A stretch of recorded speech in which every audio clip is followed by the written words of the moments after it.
Welcome to another episode of Exercise Matters with me, Randall Cooper. And me, Mick Hughes.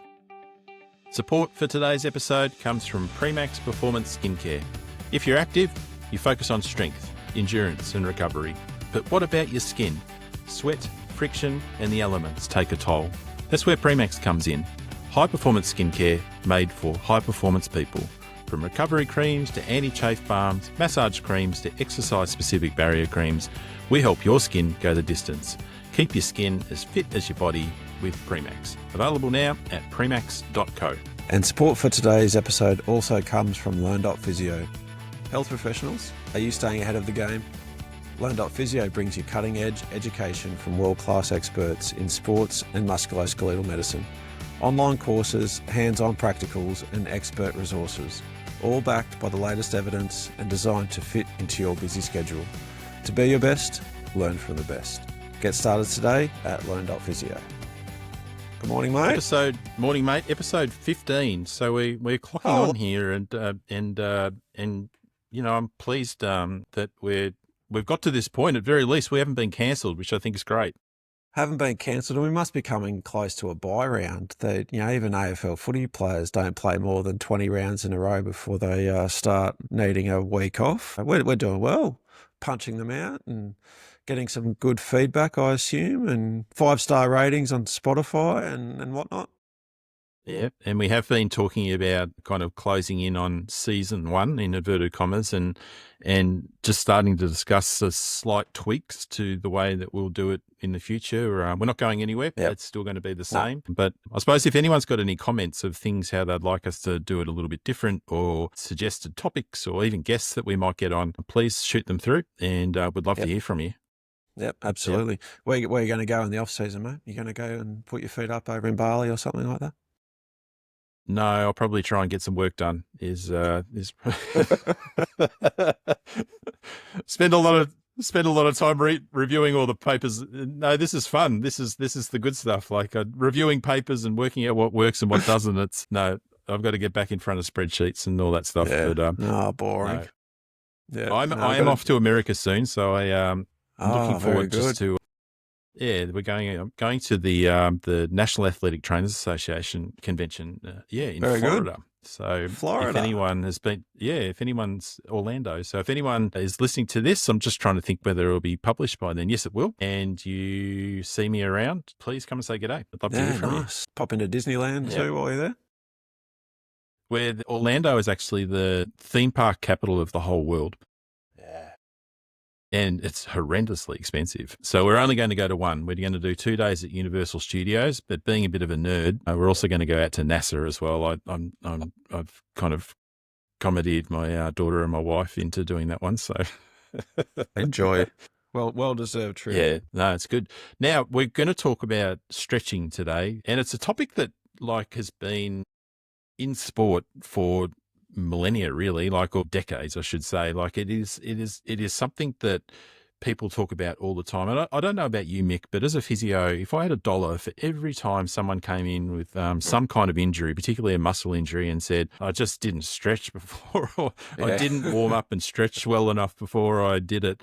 Yeah. And then you kind of go through the history and say, you haven't done any high-speed running in 5 years and you went for it after having 3 beers. What are you talking about? Yeah, it's less about the stretching. Either that or, I know I don't stretch enough and I probably should stretch some more. And I think that's probably why, I hurt my back or, I on my calf. Yeah, it's nothing to do with all the other poor training errors and maybe lifestyle choices they've made. It's definitely the absence of stretching has been the thing. That's it. But so I dug into the research, and a lot of this research was done probably about 20, 25, even 30 years ago. It did get a revamp in the last 5 years or so. So the reason I picked it out as a topic to discuss, because I don't know about you, mate, but just being active on social media, you obviously get other people's feeds kind of coming through yours.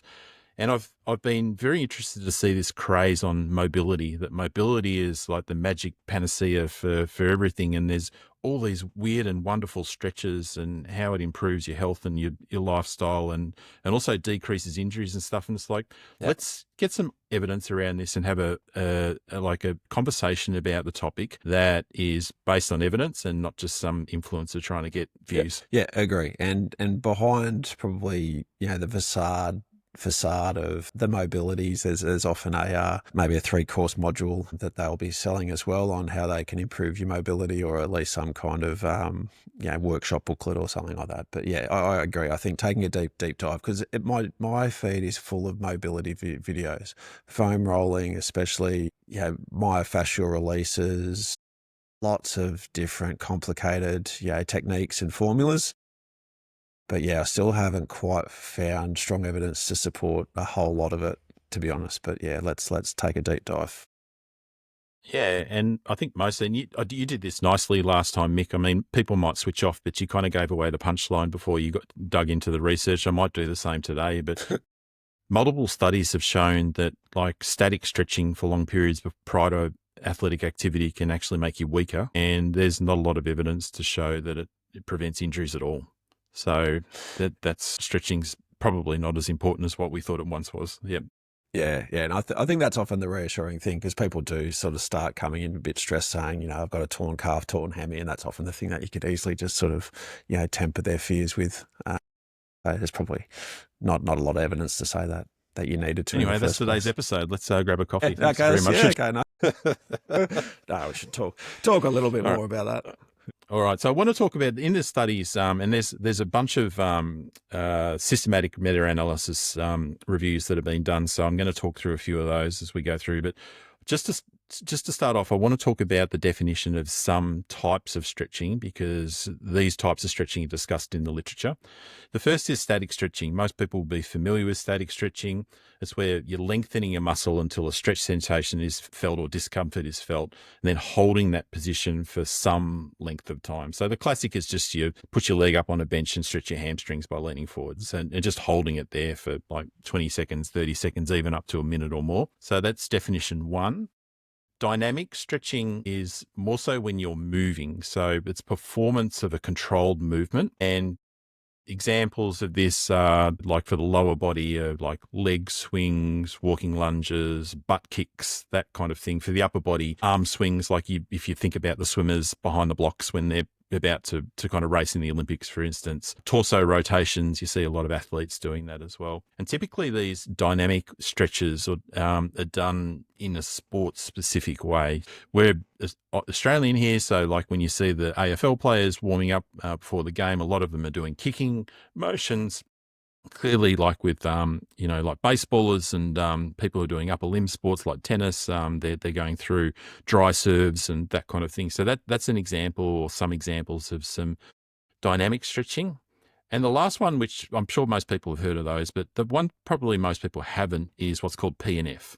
So PNF is proprioceptive neuromuscular facilitation, and that's a stretching technique that combines muscle contraction with a relaxation technique as well.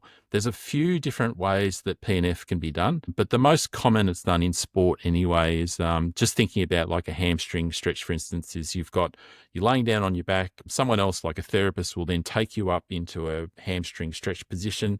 Once you start to feel a little bit of a stretch at that point, the therapist will say, okay, push down on me, where you're activating the hamstring, allow it to relax, and then you take it up a little bit further.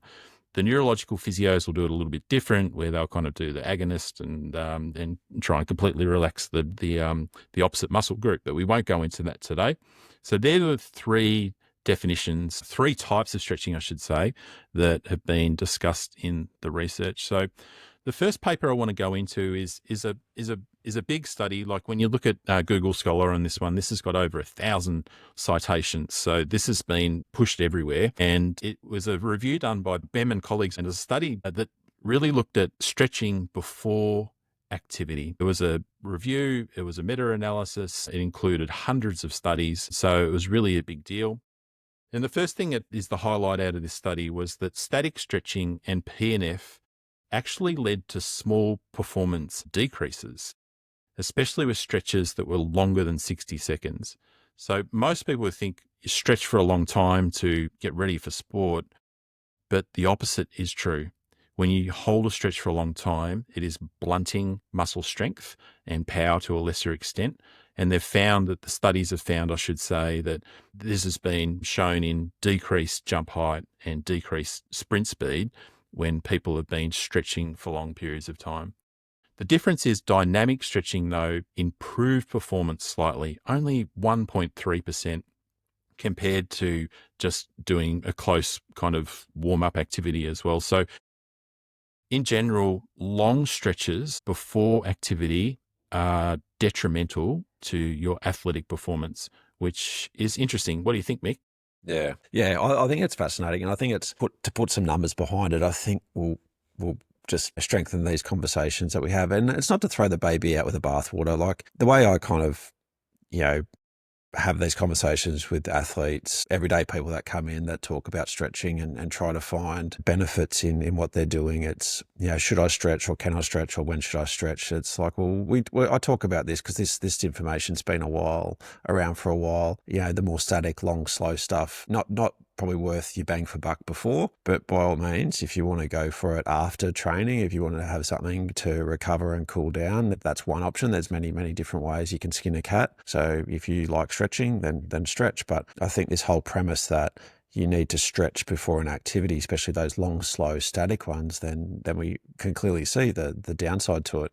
But the ballistic stuff, like the more bouncy activities that sort of take you through, like the dry serves, the short kicks, these kind of more dynamic actions that are starting to mimic your sport physically and mentally, kind of make sense that you're starting to switch on, get your head in the game, and are going to be better for it. And it's shown in those performance benefits. So I like hearing this stuff and kind of reinforces this kind of message. And I think this would allow a lot of people to take comfort. If they're not doing it, it's good. So, and if they are doing it, how about maybe adjust some things and change the style of stretching. If you love getting into routines and habits, which I know a lot of athletes love, maybe change that habit around a little bit away to a more of a bouncy, dynamic style. The studies did show, though, that when the stretches were then counteracted with like a dynamic warm-up, then a lot of those negative effects were then negated. So essentially, like stretching prior to activity, whether it's a dynamic warm-up or whether you do long static stretches and then do like a dynamic warm-up for better expression, it's essentially it's an effort neutral equation. So you don't really benefit from it with respect to athletic performance on that day. So that's an important one to do. I think it's also important for us to kind of discuss why that may be. And there's a couple of theories that are floated around by the authors and also by us as we talk about this as well. So what's happening? And the example I usually give to kind of my patients, my athletes, is that if you fall asleep on the couch and your arms kind of hanging off, in a stretched kind of position, maybe you've had a big night the night before, and then you wake up and then you're feeling like pins and needles, tingling, lack of strength kind of in there. Those tissues have been on stretch for a while. So it's not only are your muscles being stretched, but also your nervous and neural structures are being stretched as well. And that's one of the thoughts, is that because you've got essentially like a traction kind of like on some of this neural tissue, that can then impair the neural performance and then start to decrease the amount of motor units that are being recruited. So you just feel like you're not kind of activated all that well. So reduced neural drive is one. The other one also is that, flexibility, and this is, I think, is a really good topic for us to discuss, Mick, because everyone thinks like the more flexibility, the better. But one thought is that by stretching, particularly just before activity, is you're lessening the stiffness in your musculotendinous unit. And basically what that means is that you've got more flexibility, but if you think about the action of running, it's actually like in a kangaroo, for instance, it's all about that stretch, that store and release of energy as you're kind of bounding and stretching and walking and running. And for that, if you've got more flexibility, less functional stiffness, and that can be a reason that we're seeing the sprint speed kind of going down as well. So those are the two mechanisms behind why we think that the prolonged stretching before activity is not a good thing.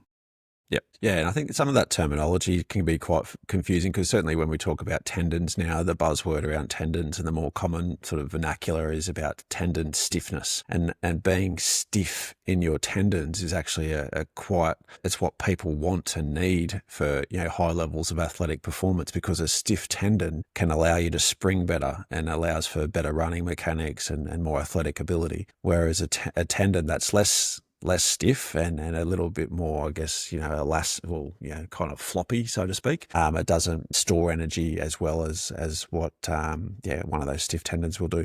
So that's where don't get the two confused. We're not talking about, muscle flexibility, and muscle stiffness and feeling stiff, feeling tight. Yeah, they're two different things. And flexibility, like anything, takes time. Like if we want to get more flexible, there's no harm in getting flexible and having some stretching in your routines. But that's the thing where this is a slow burn. This is the stuff that's going to take you weeks and weeks and weeks and months to achieve even a couple of centimetre change in your hamstring flexibility, if that's your goal, or your quads or your calf. So just sort of thrashing out a 3x1 minute stretch before your event once a week or twice a week before you play your social game of footy or netball or soccer or whatever, there's probably no point in doing that.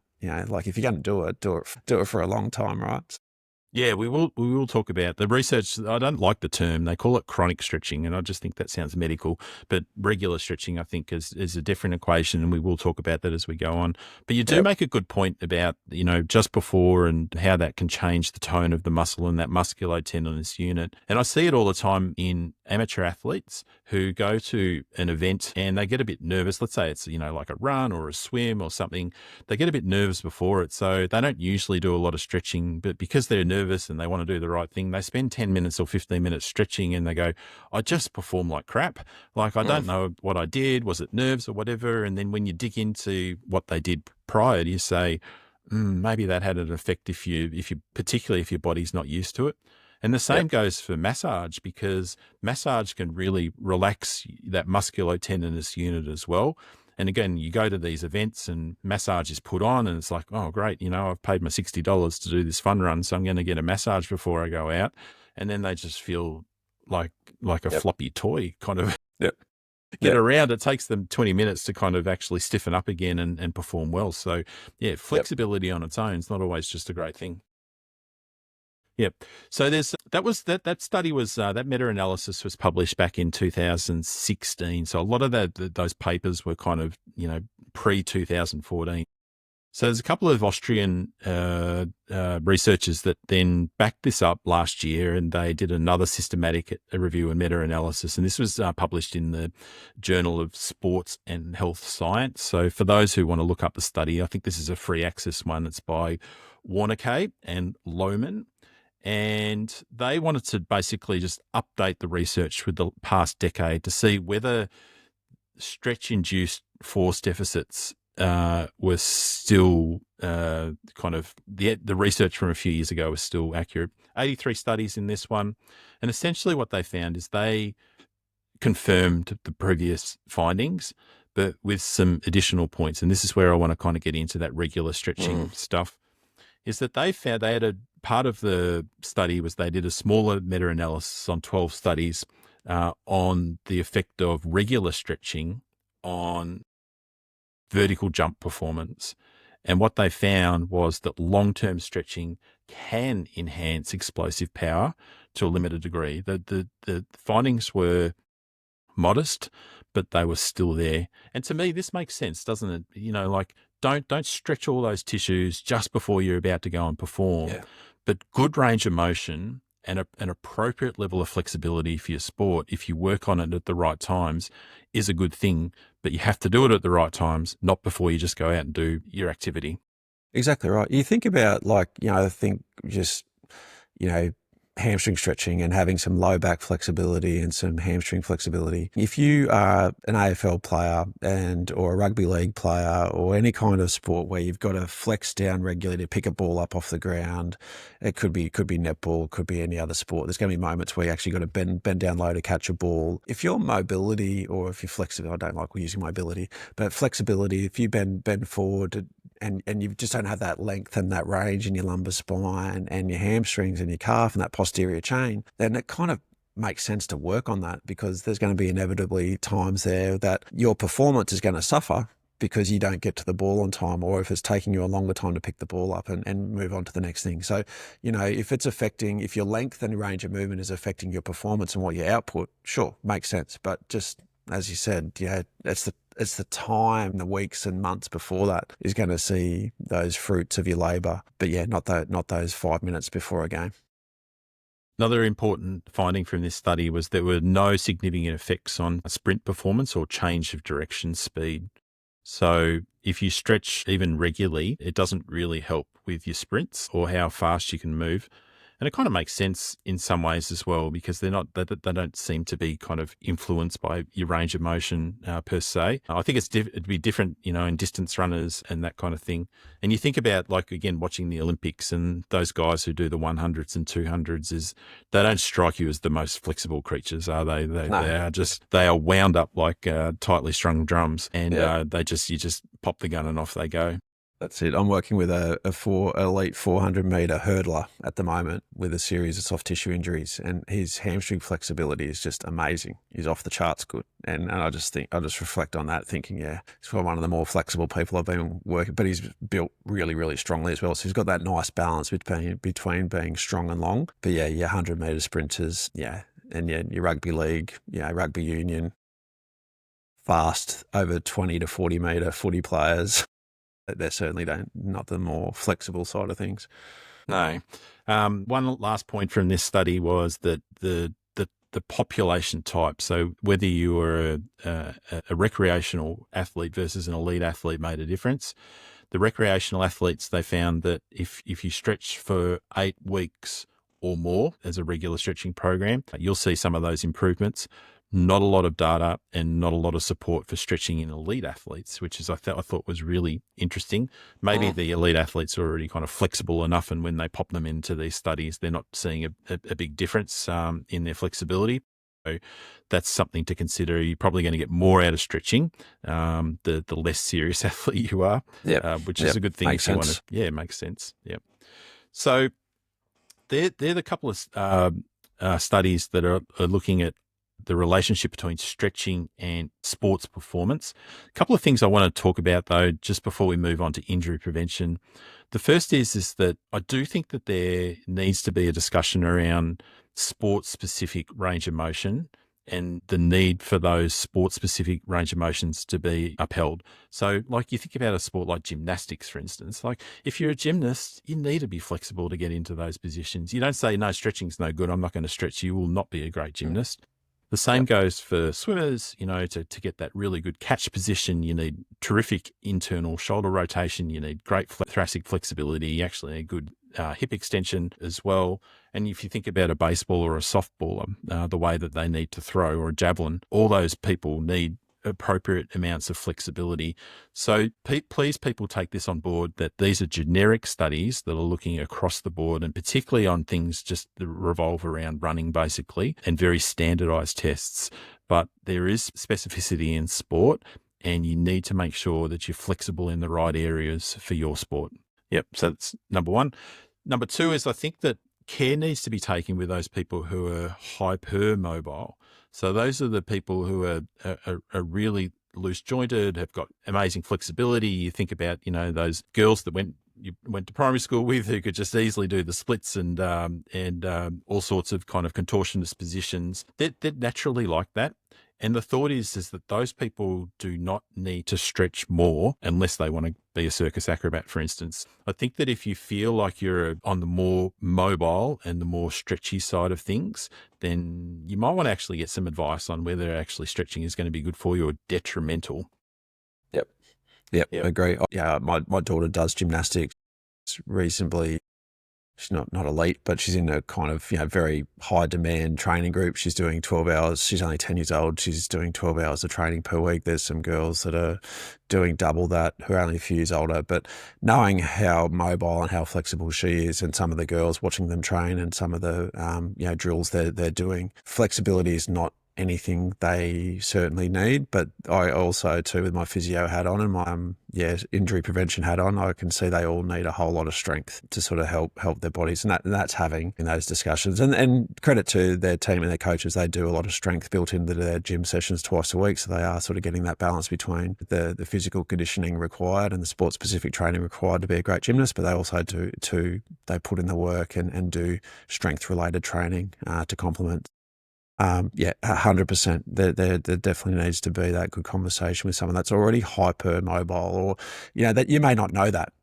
You may be a parent who's got a teenage kid running into soft tissue injuries or sore joints, and you take them to a physio, and a good sports physio or a good sports physician will kind of run them through a series of simple clinical tests. It's called the Baton's exam. There's basically 9 points, and they'll figure out on a scale of how hypermobile your child is, teenager is, and they'll be able to give you that solid advice after that. Let's shift gears to injury prevention. As we spoke about at the top of this episode, a lot of people probably wrongly believe that stretching equals less injuries. But the systematic reviews that have been done, there was one by Thacker in 2004 and it was repeated by Small in 2008, does not show that it reduces overall injury rates. So remember, this is not only just muscle injuries, but this is, joint-related injuries, back pain, all that kind of stuff. So there's no evidence to show, and it's quite strong, there's no evidence to show that stretching will prevent all injuries. The difference, though, is that there is some lukewarm evidence around the muscle strain prevention. So you think about hamstring strains, calf strains, that kind of thing. And we're kind of winding the clock back with the research. The main study that was done by Hartig and Henderson all the way back in 1999.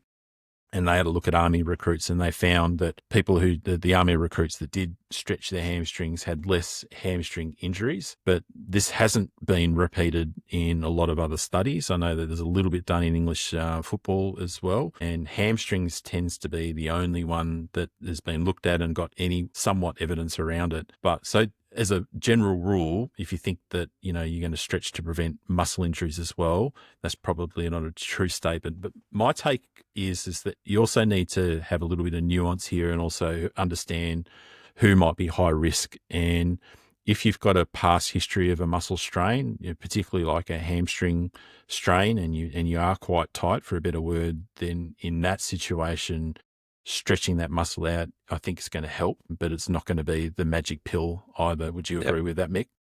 Yeah, agree, 100%. And I don't want to take any fire away from your conversation, but I'm sure you're going to talk about it in a second. But definitely, being strong can certainly change some of that muscle architecture as well.